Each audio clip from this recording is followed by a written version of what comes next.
Alright everyone, welcome back. Another Star Wars Galaxy Furious video with Fat Phil, and today I want to talk about the 3 challenges facing the free-to-play community and how I think it's going to be best for you to combat them. I think all of these things are going to impact you regardless of the level that you're at. Whether you are 1 million GP or 15 million GP, I think these challenges are going to begin to force their way into your accounts. So we'll kind of talk about what you'll need to do to get in there. We'll talk about how to be better prepared and what I feel you need to do as we get into 2026. And again, it's just, listen, if you are free to play, let's be very clear. You could be just starting the game out, not spending any money. You could be 15 million GP and not spending any money. The impact you feel and the way it hits you might look different, but it still is there. So again, this is going to be my advice of how to combat that. And I'm just going to say right now, before we get into all those things, the first thing you're going to have to do is just accept your place in the game. If you are free to play, accept that in some cases you are going to lose. This is not a game anymore. The game has changed. This is not a game that a free-to-play can be as successful as somebody who's spending money. You can try as hard as you want with all the things that have happened. It's just not going to be possible. Maybe there's somebody who's pretty successful, but when you look, they are not even an exception. They are an exception to the exception. So I want to make sure we're very clear about that, because that shift has been happening this entire year, and a lot of these anniversary updates are also kind of contributing to that same thing and making it a little bit more challenging for the free-to-play community in certain aspects. So like, subscribe, comment. I love you guys. Let's get in here. Let's talk about the challenges facing the free-to-play community.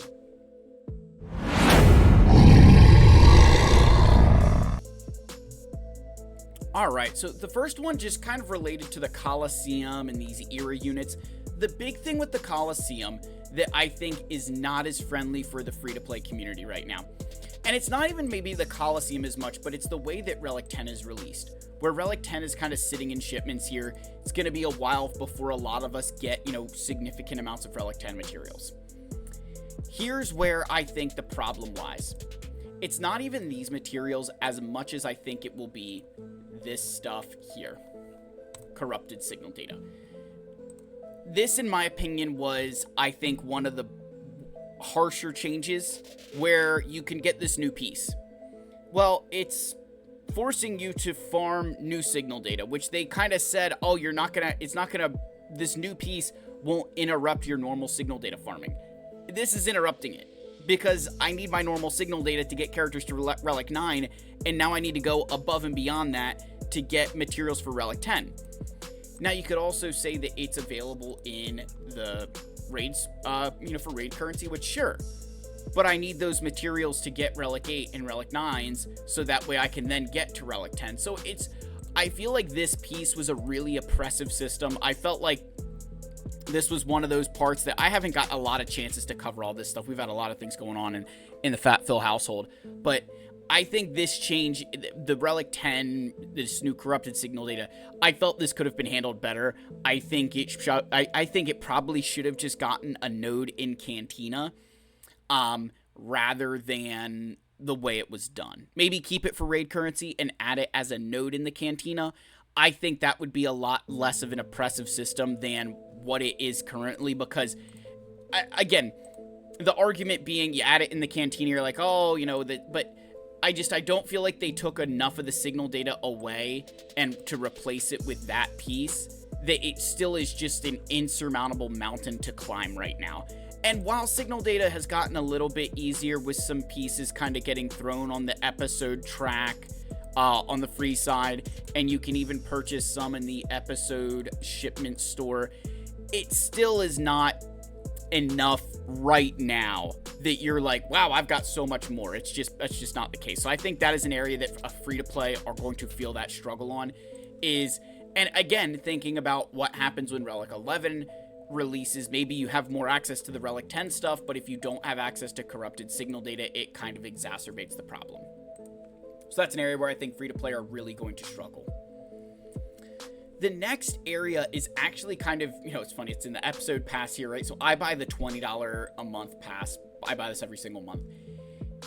these are the kind of packs that really destroy the free-to-play community. Your guys like Shitstorm, right? Your whales are going to whale. They are not the ones that your free-to-play should be looking at and being like, yeah, you know, it's fine. Like, he's got, you know, he's got his 5 Relic 9s, right? He's got his 5 Relic 9s, you know. We're not worried about guys like him. You can't be worried about guys like him. But it's the players like myself where with that $20 a month, I'm getting all of these extra materials every single month. I'm getting to the bonus rewards faster. I'm getting access to things that you're not going to be able to get access to. If you're free to play, these kind of packs, those, you know, $5, $10, $20 packs, that's where I feel you have the biggest struggles. That's where I feel you lose the most. Those packs, like think about some of the Lightspeed bundles that they've released. Those packs are far more damaging to the free-to-play community than, you know, this one where you got to buy it, you know, what, 4 times to get a Relic 10, and that, like, these aren't nearly as damaging as this. These are the kind of packs that I think really damage the community, the free-to-play community, because it's, you know, or I should say, these packs aren't the ones that damage it. Sorry. It's those, you know, Episode Pass, Conquest Pass, some of those Lightspeed bundles that are a little bit more affordable. Those are the kind of ones that really hurt the free-to-play community because it's affordable, right? The big thing is it's affordability. You know, there's an aspect there where, all right, how many of you guys are going out and spending $200 to get Relic 10 materials, right? Most people are not doing that. There's not a lot of the community that I'd say is, you know, can't wait to do something like this. But a lot of the community, if they release, you know, think about the Cup bundle, the Clone Wars Chewbacca bundle, some of the, you know, if those Lightspeed bundles are pretty affordable, a lot more people purchase them, and as a free-to-play, you end up falling kind of further behind. And those are the kind of packs that are dangerous. Those are the kind of ones that really set you further back behind. So I think, and then the last one, guys, is just the continued removal of skill from the game. And when we talk about skill, I'm going to be very clear on how I want to phrase this. When I say that we're removing skill, I'm not saying that because, you know, someone has more Relic levels than me, you know, Darth Vorian has more Relic levels than me, that he's not as good of a player, or he's got more invested in Datacrons, so, you know, he's not as good of a player as me. Has nothing to do with that, right? Where I say it's removing skill is that, let's say Darth Vorian and I get paired up in a GAC. He has more Datacrons, he has more Relic levels.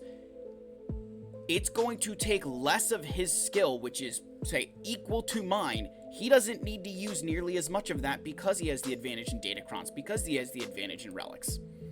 And especially right now with the current Datacron set we have, where the level 6 is, you know, tank, attacker, healer, support, right? It's kind of a problem that, you know, if you guys kind of follow this, if you kind of follow along in the situation, what we're saying in this is that these kinds of Datacrons are far more oppressive to free-to-play, because at least in this set up here, it's, okay, do you have pirates? Do you have First Order? Do you have unaligned Force users? You know, there's a little bit less of a benefit there. Where the level 6 is here, I mean, this level 6, even if I use this on a light side team, this level 6 is still active, which is crazy because this level 6 is that good, and there's a lot of people who are doing that. That attacker cron is, you know, ridiculous. So as a free-to-play in the game, that's a big area, this removal, where it's between the Relic Delta, the Datacrons, the continued, you know, Omicron economy. Those areas are very challenging for free-to-play because you're approaching some of these battles where it just doesn't matter. You know, it's not going to matter. You won't have the juice to beat that person, where before maybe you did have a chance. Now it's just not there because of that Relic Delta shift. So how do you combat these things, right? How do you combat all this stuff? So let's start with the first one, with those, you know, moderately priced packs that give players a massive boost over the free-to-play community. The biggest thing there, if you're free-to-play, you're trying to combat that, what I will tell you to do is you've got to be smarter with your resources. You've got to outthink your opponents. You've got to think very clearly and thoughtfully about how you're going to use the materials that Capital Games gives you. Here's a great example. In the free track right now, you have this unaligned Force user Lightspeed token. Think about a character that you are looking at and saying, hey, you know what? that one unaligned force user, what would be a good character I could use that on? Maybe the answer is Baby Cal, or, maybe it's, again, Padawan Sabine, or, figuring out the character that you're going to get the most bang for your buck from that on. Shin, Merrick, whoever, right? Whoever you can, reasonably equip that on. There's, making a good decision with that can set you apart from someone. Because let's say somebody already purchased the Inquisitor Lightspeed bundle. Well, they can't use it for an Inquisitor. Let's say they've already, they've bought all these Lightspeed bundles, so maybe they use it on Visas Mar. Well, they're not getting as much benefit out of that as maybe you are using it on a character that you really need it for. I was just giving some advice to one of my channel members the other day. They were asking about how to use that Kyber Lightspeed token that we had gotten. If you guys remember, the Kyber, I forget where the it's not showing anymore, but I used the Kyber one, and I used mine on Tusken Warrior, right? But I kind of said to them, hey, hold on to that token, wait to see what faction comes next. Because what I didn't want them to do was, one of the characters we were looking at equipping it on was, I know there was some, I believe we were looking at, he was looking at the Poncho Bros, right? And it was for, Padawan Obi-Wan Master Qui-Gon. And I said, all right, hold that token. What I don't want you to do is say use it on Master Qui-Gon, because this person also buys the episode pass. I was like, I don't want you to use it on Master Qui-Gon, and then you could have used, these tokens for Galactic Republic on Padawan Obi-Wan, on Master Qui-Gon, and then you still have this Kyber one that you could take even more advantage of it, right? Similar situation with being free to play. You'll want to make sure you're maximizing every Lightspeed token you get for free, maximizing every resource you get for free, and ensuring that you're just making smarter investment decisions. Maybe that means not going as hard in Datacrons because you know that you're not going to get a full return from them, right?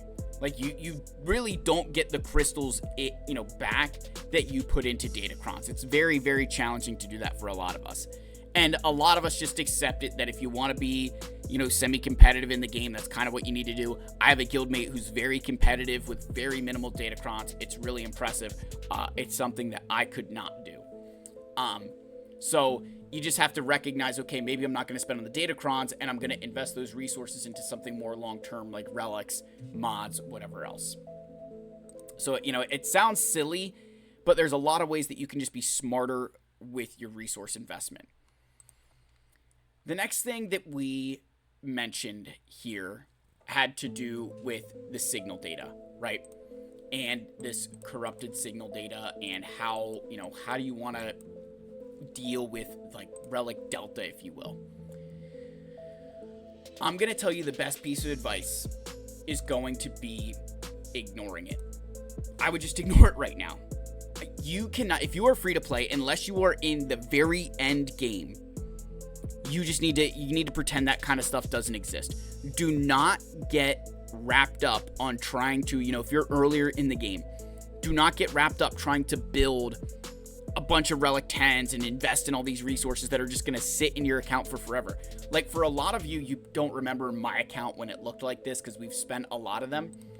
But there was a point in time where I had 900 arrow magnifiers from the Challenge Pit Raid. Back in the day, the Challenge Pit Raid, it would drop arrow magnifiers every single time.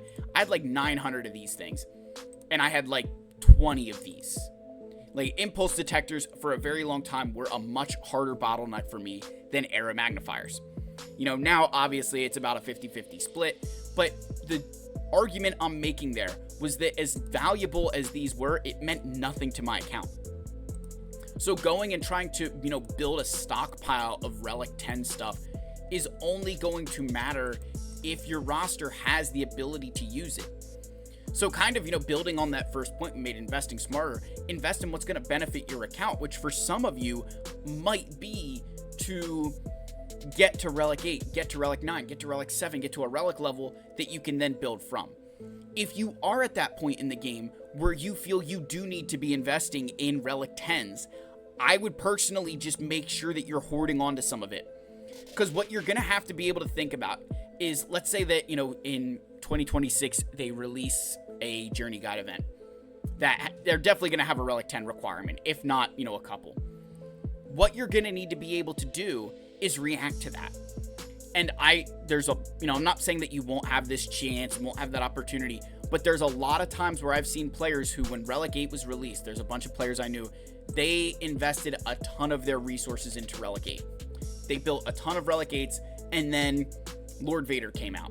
And then, other things came out that they fell behind on that I actually ended up getting ahead of them. Some of them, I still don't have as many Relic 8s as they do. But I've got Ahsoka, I've got everything, and they are still missing some of those resources because they over-invested relics that at the time they didn't think were as valuable and now are extremely valuable. So with these Relic 10s, with your Relic 9s, Relic 8s, I'm going to implore you to kind of make sure that you're right, that you're balancing those resources in your account, that you're making sure that you're hanging on to some of them. Because the minute that CG is like, hey, here's some more requirements, are you going to be at a point that you could go in and react to that? Just think for this current raid, this current raid, I have a full Relic 9 Hondo team. I've got a full Relic 9 Clone Trooper team. I have 10 Relic 9s for this raid. If I needed to do that for the next raid, I don't even have enough Relic 8 materials, let alone Relic 9 materials, for that to be a reality. So I've got a long way to go to kind of get back to that point. And that's not even doing any, Relic 10 type stuff.